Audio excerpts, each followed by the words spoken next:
मुसलमानों का मानना है कि इसरा और मिराज एक चमत्कारी यात्रा के दो भाग हैं जो पैगंबर मोहम्मद ने एक ही रात में कर ली थी। इसरा मक्का से अल अक्सा मस्जिद या जेरूसलम में टेंपल माउंट तक की उनकी यात्रा है, जबकि मिराज जेरूसलम से उनकी स्वर्ग तक की यात्रा है।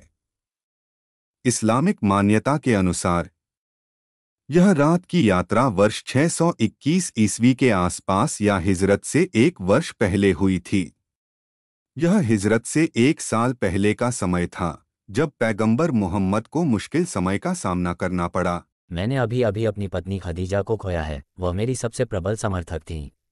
उससे कुछ ही समय पहले मेरे चाचा अबू तालिब का निधन हो गया। वो मेरा सबसे बड़ा रक्षक था। वो मेरे लिए बहुत बड़ा नुकसान था। इसके अलावा मेरे अधिकतर कुरैश लोग मुझे नापसंद करते हैं और उन्होंने इस्लाम को अस्वीकार कर दिया।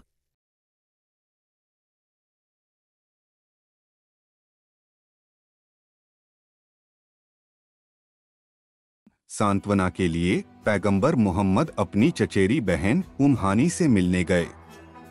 वह उनके चाचा अबू तालिब की बेटी थी। पैगंबर ने उसकी तारीफ की। उसने पहले भी उसे प्रपोज करने की कोशिश की थी, लेकिन अबू तालिब ने उसे अस्वीकार कर दिया था। अस्सलामु अलैकुम ओ हानी। वालेकुम अस्सलाम या रसूल अल्लाह। जाहिर है हानी के पति हिबायरा उस समय घर पर नहीं थे, इसलिए पैगंबर मोहम्मद ने उसके घर पर रात बिताने का साहस किया।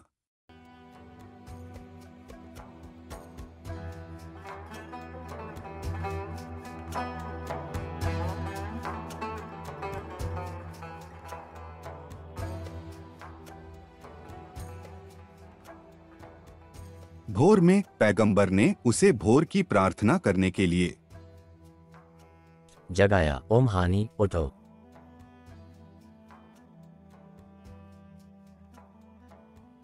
फिर उन्होंने एक साथ प्रार्थना की।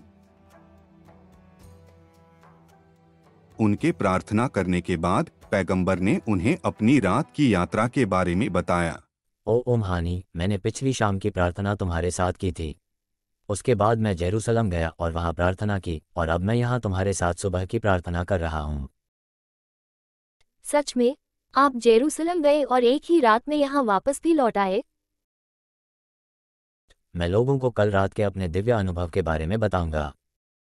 कृपया रुकिए रसूल अल्लाह। ए रसूल अल्लाह, कृपया लोगों को इसके बारे में न बताएं, क्योंकि वे आपका यकीन नहीं करेंगे और आपका मजाक उड़ाएंगे। लेकिन पैगंबर फिर भी संदेश फैलाने के लिए मस्जिद अल हरम जाने के लिए निकल गए।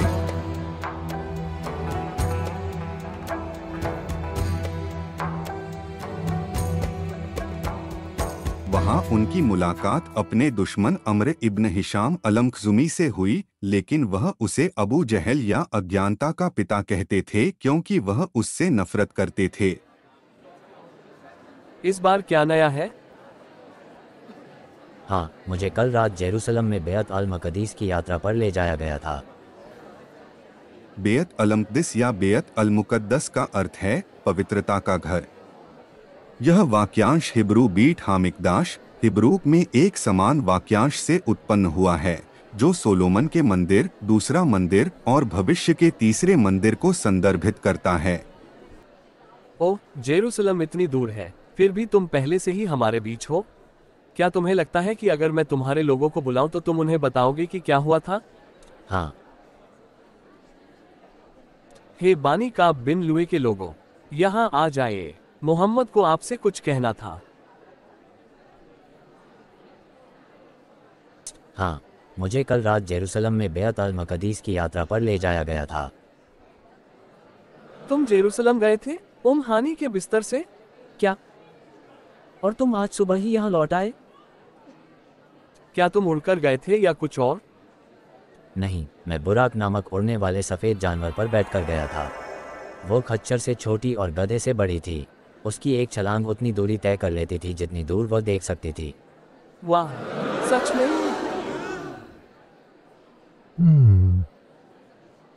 हाँ, जिब्रील और मैंने मक्का में मस्जिद अल हरम से जेरूसलम के बेअत अल मक़दीस के लिए उड़ान भरी। मैंने अन्य सभी नबियों के साथ बेअत अल मक़दीस में प्रार्थना की।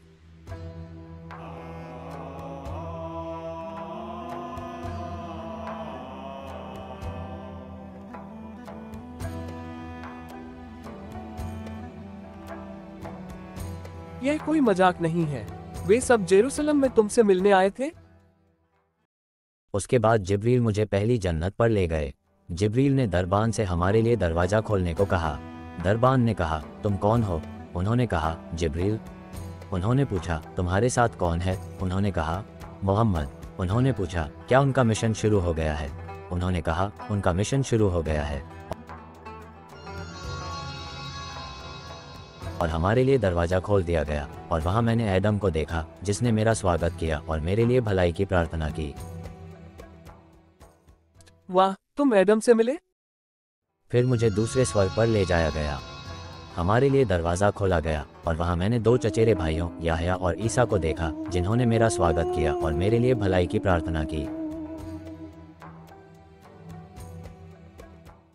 क्या ये वाकई सच है? मुश्किल से। Test test test. छठे आसमान पर मैंने मूसा को देखा जिन्होंने मेरा स्वागत किया और मेरे लिए भलाई की प्रार्थना की। फिर मुझे सातवें आसमान पर ले जाया गया और मेरी मुलाकात इब्राहिम से हुई।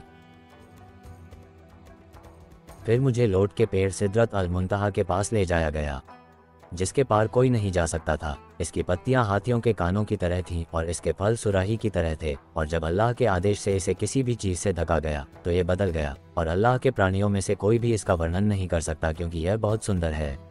फिर मैं अल्लाह से उसके सिंहासन पर मिल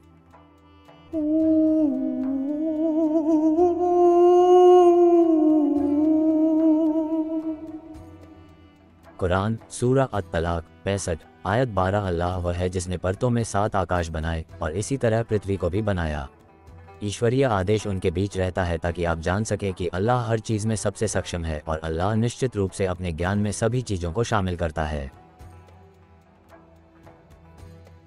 कुरान और हदीस के अनुसार पृथ्वी की 7 परतें हैं और पृथ्वी के ऊपर स्वर्ग की 7 परतें हैं और स्वर्ग के ऊपर अल्लाह का सिंहासन है।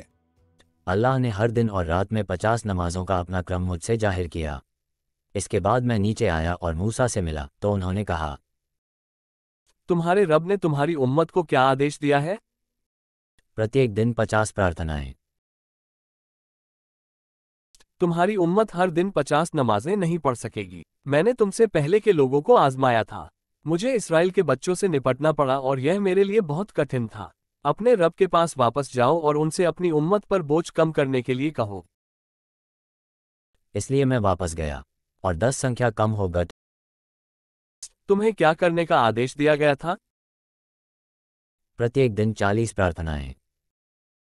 यह अभी भी बहुत ज्यादा है। वापस जाओ और उनसे अपनी उम्मत का बोझ कम करने के लिए कहो। इसलिए मैं वापस गया और 10 संख्या कम हो गई। आने जाने का सिलसिला तब तक चलता रहा जब तक बात कम होकर प्रतिदिन 5 प्रार्थनाओं तक नहीं पहुंच गया। यह अभी भी बहुत ज्यादा है। इसे और कम करने के लिए अपने प्रभु के पास वापस जाए। मैंने अपने रब से तब तक पूछा जब तक मुझे बहुत शर्म न आने लगी। मैं इसे स्वीकार करता हूं और उन्हें समर्पित करता हूं। जब मैं चला गया तो मुझे एक आवाज़ सुनाई दी, मैंने अपना आदेश पारित कर दिया है और अपने उपासकों का बोझ कम कर दिया हट। इसके बाद मैं यहाँ वापस घर लौट आया।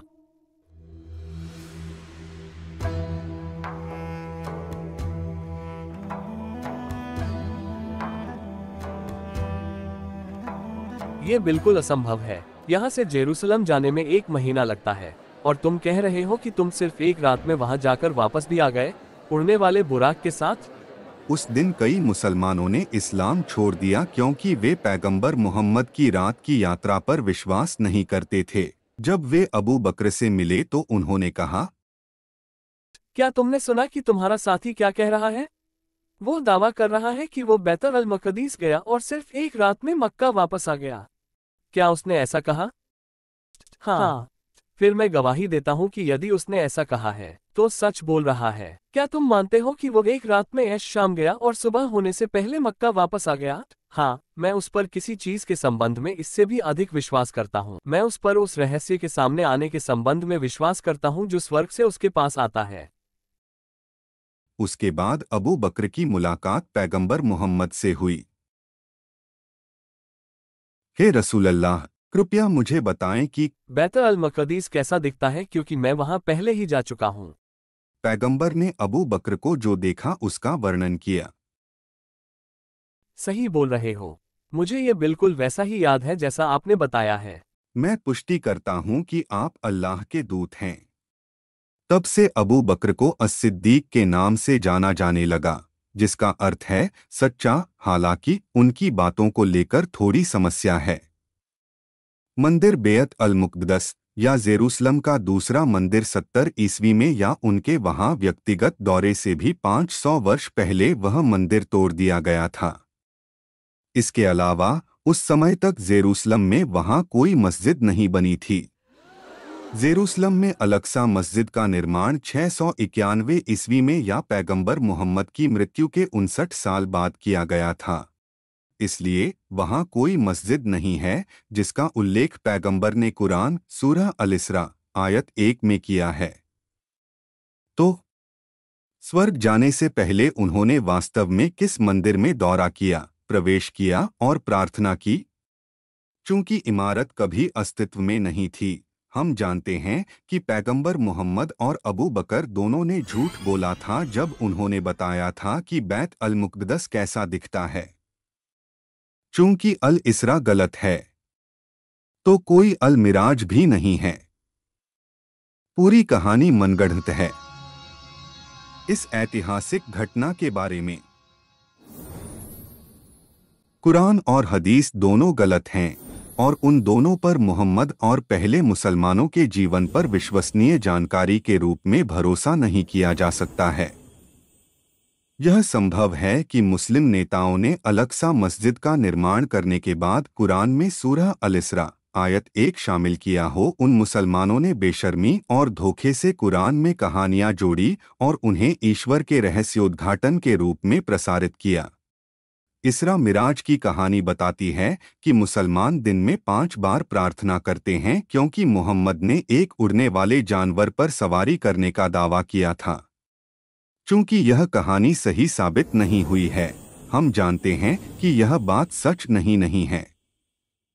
मुसलमानों द्वारा दिन में 5 बार प्रार्थना करने और स्नान करने का वास्तविक कारण यह हो सकता है कि मोहम्मद अपने 4 रिश्तेदारों के माध्यम से सबियन जादू में गहराई से शामिल थे।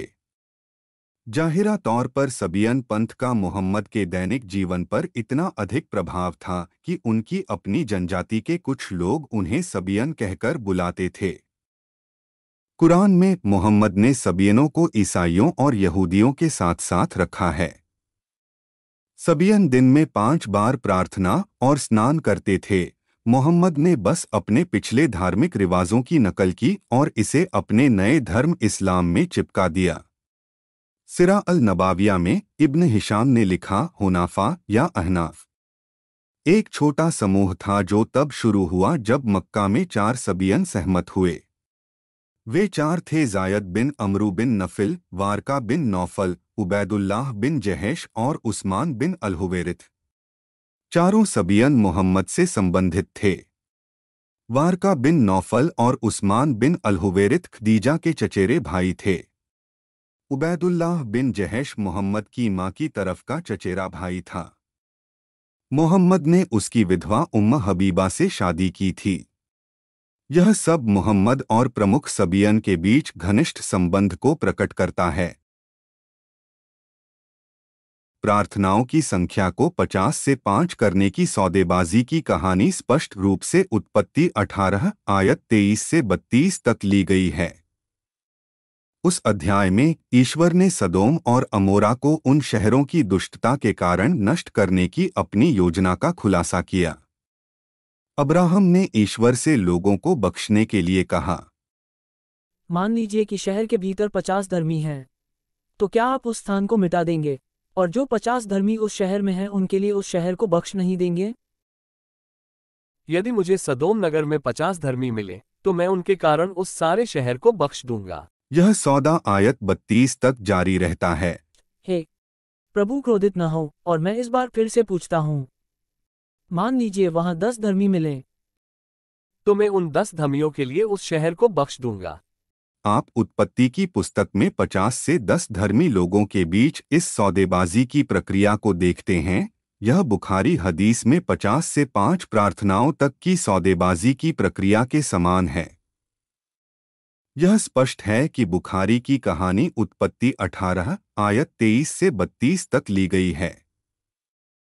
चूंकि इसरा मिराज की घटना का समर्थन करने के लिए एक भी ऐतिहासिक तथ्य नहीं है, पैगंबर मोहम्मद और उनके उड़ने वाले बौराक की कहानी महज एक कल्पना है, जैसे अलादीन और उसका जादुई दीपक या अली बाबा और उसके जादुई उड़ने वाले कालीन की कहानी।